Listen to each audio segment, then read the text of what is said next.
پاکستان جناب خواجہ محمد آصف وفاقی وزیر خارجہ، جناب مولانا فضل الرحمان چیئرمین کشمیر کمیٹی، محترم جناب راجہ Zafar ul Haq sahab leader of house in senate, doctor Mukhtar Ahmed chairman higher education commission, professor doctor Masoom Yasinzai rector international Islamic university,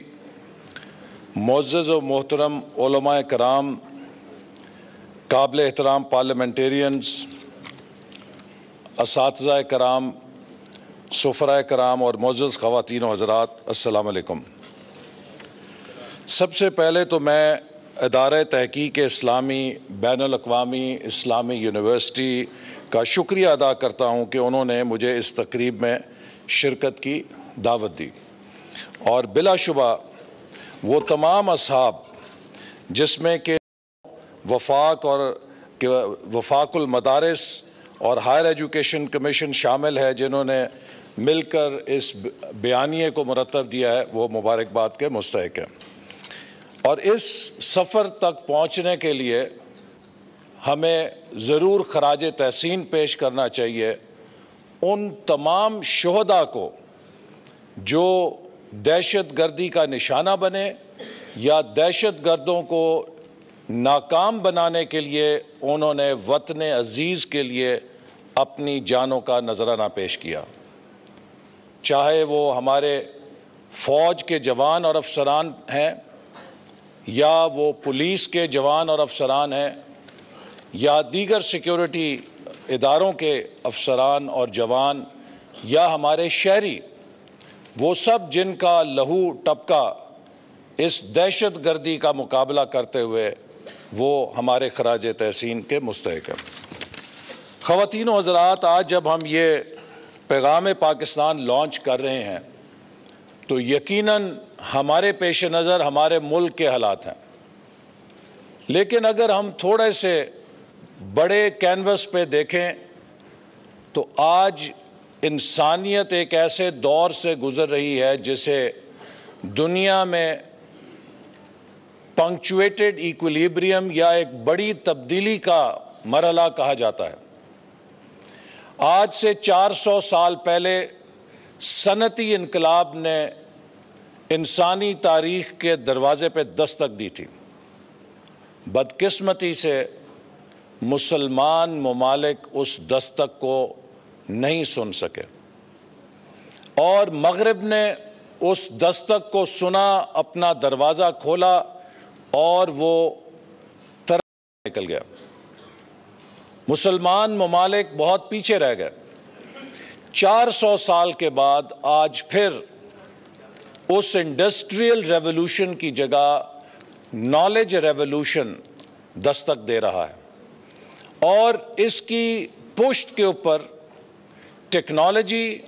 اور انوویشن کی طاقت کار فرما ہے۔ ہمارے لیے لمحہ فکریہ ہے کہ جیسے ہم نے پچھلے 400 سال ہارے، کیا اگلے 400 سال بھی ہم ہاریں گے یا جیتیں گے؟ اگر ہم نے مستقبل کے لیے اپنی سمت کو درست کرنا ہے تو ضروری ہے کہ ہم اپنے معاشروں میں امن اور استحکام کو قائم کریں اور رائج کریں، چونکہ امن اور استحکام کے بغیر اس سفر کو آگے نہیں بڑھایا جا سکتا جس کے اوپر ہمارے مستقبل کی بقا کا اور مستقبل کی طاقت کا انحصار ہے۔ اس حوالے سے ہمیں خود پہ نظر ڈالنی ہوگی اور انٹروسپیکشن کرنی ہوگی، بجائے کسی کو سازش کا الزام دے کے اپنی کوتاہیوں یا کمزوریوں سے ہم نظر کریں۔ ہمیں اپنی تیاری پر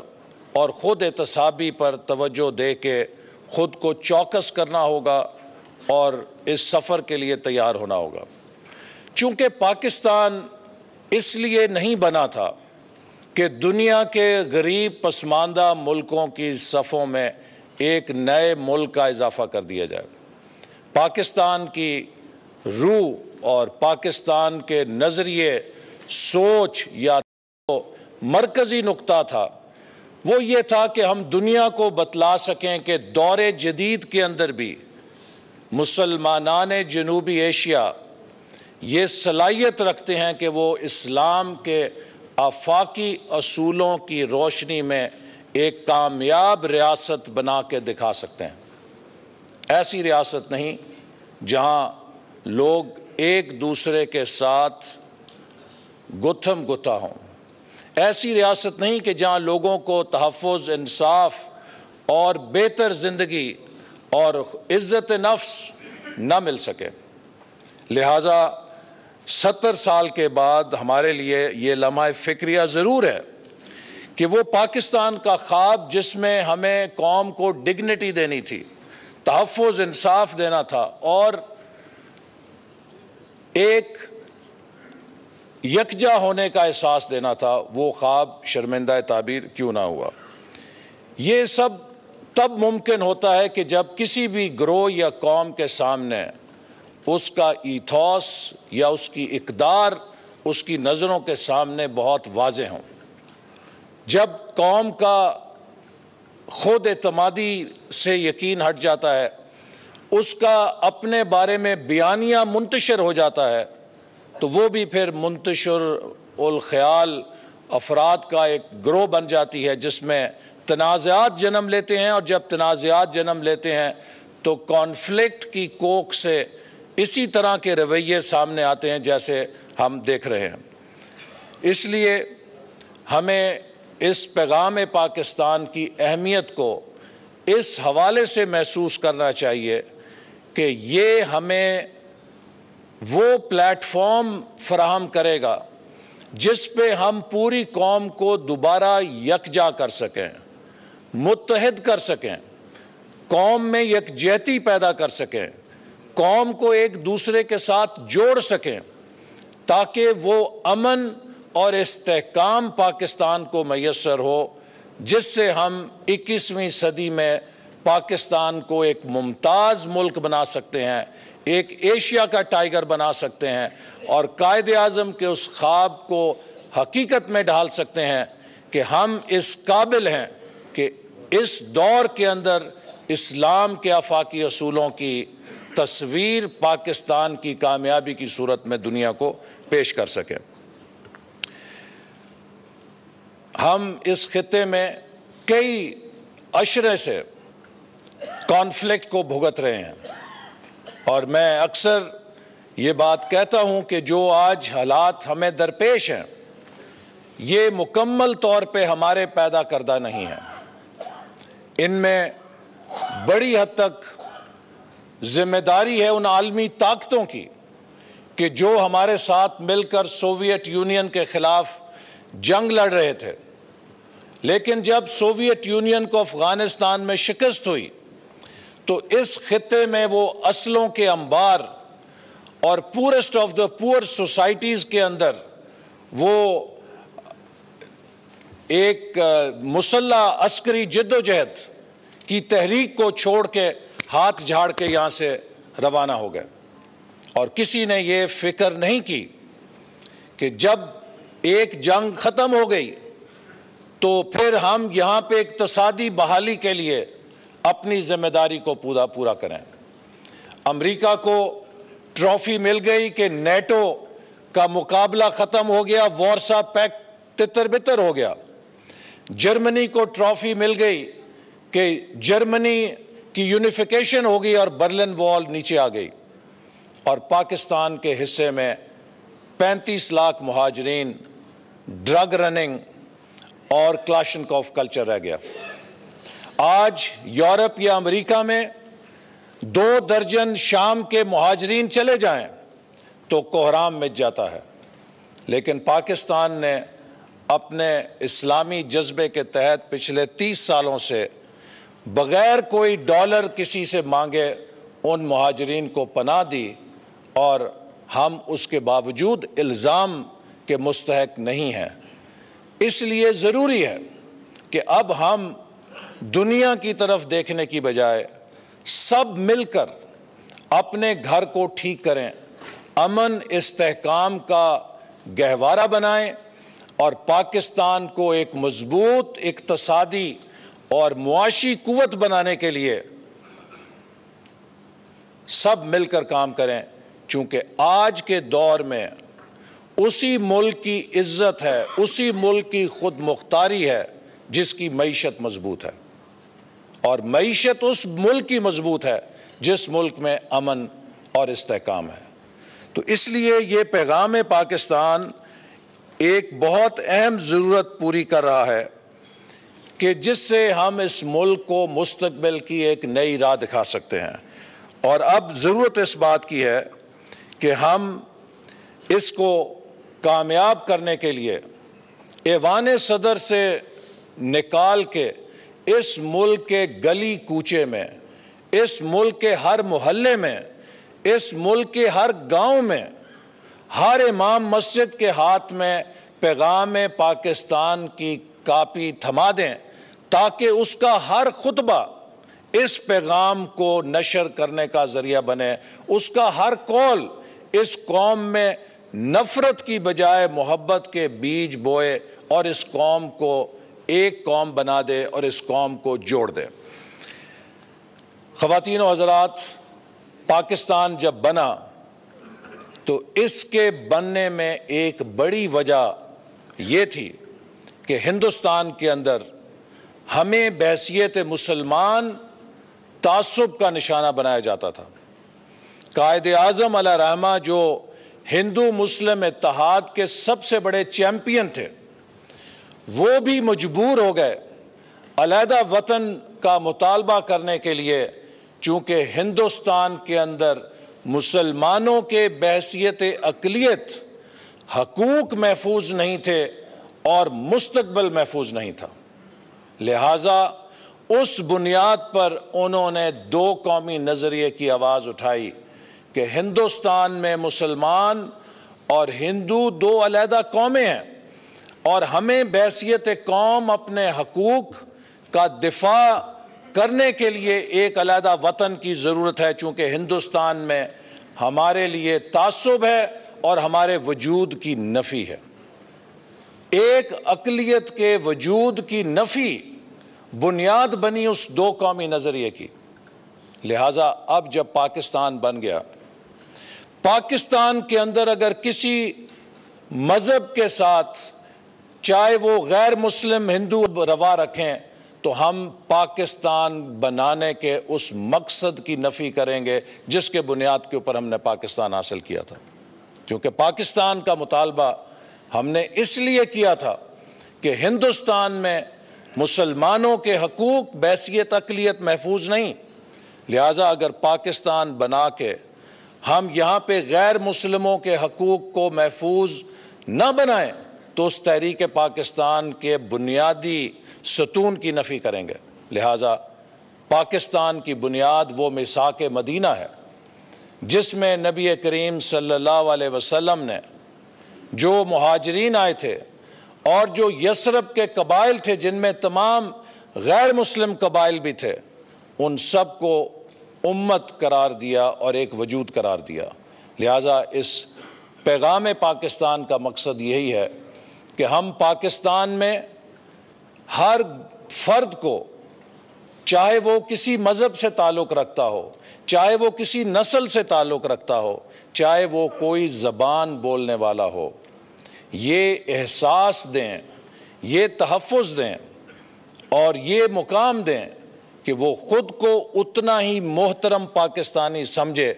جتنا کوئی دوسرا پاکستان کے اندر محترم ہے۔ لہٰذا اگر پاکستان کے قیام کی بنیاد دو قومی نظریہ تھا تو پاکستان کے بقا کی بنیاد ایک قومی نظریہ ہے کہ ہم ایک قوم ہیں اور پاکستانی قوم ہیں۔ آخر میں یہ ضرور کہنا چاہوں گا کہ پیغام پاکستان تو ہمیں ایک ستون یا مچان دیتا ہے جس سے ہم نے اپنا سفر شروع کرنا ہے۔ یہاں پہ تمام جید علماء موجود ہیں۔ میں سمجھتا ہوں کہ ملک کے اندر اس سے بڑا طاقتور اجتماع ہماری مذہبی قیادت کا نہیں ہو سکتا جو اس ہال کے اندر موجود ہے۔ میں آپ کی موجودگی میں یقیناً اس پہ کوئی شبہ نہیں رکھتا کہ پیغام پاکستان کامیاب نہیں ہوگا، لیکن پیغام پاکستان آغاز سفر ہے۔ ہم نے اگر جانا ہے تو میرے معزز علماء کرام،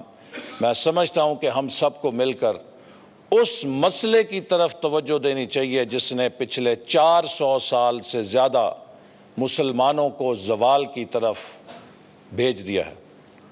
اور وہ بنیادی مسئلہ ہماری علم، تحقیق اور سائنس سے دوری ہے۔ جب تک ہماری صفوں میں بو علی سینا پیدا ہوتا تھا، جب تک الرازی پیدا ہوتا تھا، جابر ابن حیان پیدا ہوتا تھا، ابن حتم پیدا ہوتا تھا، الخوارزمی پیدا ہوتا تھا، یہ کون تھے؟ Father of algebra, father of physics, father of chemistry, philosophers, ابن خلدون جیسے، تو مسلمان تہذیب کا ڈنکا دنیا میں بجتا تھا۔ لیکن جب ہم اپنے علم کے ان چشموں کو خشک کر بیٹھے اور اسپین اور بغداد کی ان جامعات کی جگہ جہاں سے یہ بڑے بڑے سائنسدان پیدا ہوتے تھے، Oxford university, Cambridge university, MIT اور اسٹینفورڈ نے لے لی، تو ہم بہت پیچھے رہ گئے ہیں۔ تو وہ آج اگر گلہ ہے ہمیں امریکہ سے کہ وہ ایک 85 لاکھ کی آبادی کے ملک کو 57 اسلامی ملکوں کے موقف پہ فوقیت دیتا ہے، تو ہمیں یہ بھی جائزہ لینا چاہیے کہ وہ ایک ملک 57 اسلامی ملکوں سے زیادہ سائنٹیفک ریسرچ پیدا کرتا ہے۔ آج طاقت کا دار و مدار کسی تہذیب کی علمی اور سائنسی صلاحیت پیدا کرنے پر ہو چکا ہے، اور میں امید رکھتا ہوں کہ آپ حضرات کی وساطت سے ہماری قوم کے اندر ایک تحریک پیدا ہوگی کہ ہم پھر وہی کھوئی ہوئی قیادت علم، فکر، تحقیق کے شعبے میں حاصل کریں جو کبھی اس امت کا خاصہ تھی، اور جس کی بنا پہ ہم علم کے پاسبان بھی تھے۔ In the end, let me say a few sentences for the diplomats who are here. Islam is a religion of peace, understanding, social justice, and inclusiveness. And there cannot be a better description of Islam's message of peace than the hadith of the Prophet Muhammad sallallahu alaihi wasallam, in which he said, "Do you know what is better than charity, fasting, and prayer? It is keeping peace and good relations among people, as quarrels and bad feelings destroy mankind." This is, I think, a charter for not just Muslims but for humanity about the value of peace and understanding. In Islam, what today we are announcing in the presence of these learned scholars, that jihad or war is only declared by the state. In Islam, punishment is only declared by the state. We all have to work together to create a society which is inclusive, which is based on mutual understanding and harmony. Terrorism has no place in Islam, whether against our own people or against other people. And as the foreign minister very rightly said, that Pakistan is committed to not allow any group to use its territory to carry out any act of terrorism against anybody. What is not good for us is not good for others also. But the nation today is on one page. Pakistan is doing its part. International community also has to do its part. Our efforts to curb and fight terrorism will go only halfway if international community did not fulfill its obligation. Today, people in Burma, people in Kashmir, people in Palestine have a feeling that wherever there is conflict in Muslim societies, international community is not sensitive to the sufferings of Muslim communities. It is important and imperative, if international community also wants to defeat terrorism and extremism, they must fulfill their obligation of listening to the voices coming from Burma, Kashmir, and Palestine. We must also show them that there is a path of peace to resolve the conflicts. Otherwise, those who misguide people in Muslim societies will always have their narrative find some support. So I hope کہ آج کی یہ تقریب سے جو پیغام پاکستان دنیا میں جائے گا، یہ پاکستانی قوم کے اس عزم کا اعادہ کرے گا کہ ہم نے دہشت گردی کے خلاف جتنی قربانی دی ہے کسی اور قوم نے نہیں دی ہے.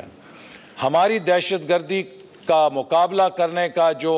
عزم ہے دنیا کی کسی اور قوم کا نہیں ہے. ہم پاکستان میں بھی امن چاہتے ہیں اور اپنے خطے میں بھی امن چاہتے ہیں اور دنیا میں بھی امن چاہتے ہیں. ہم اپنے حصے کا کام کر رہے ہیں. ہم امید رکھتے ہیں کہ بین الاقوامی برادری بھی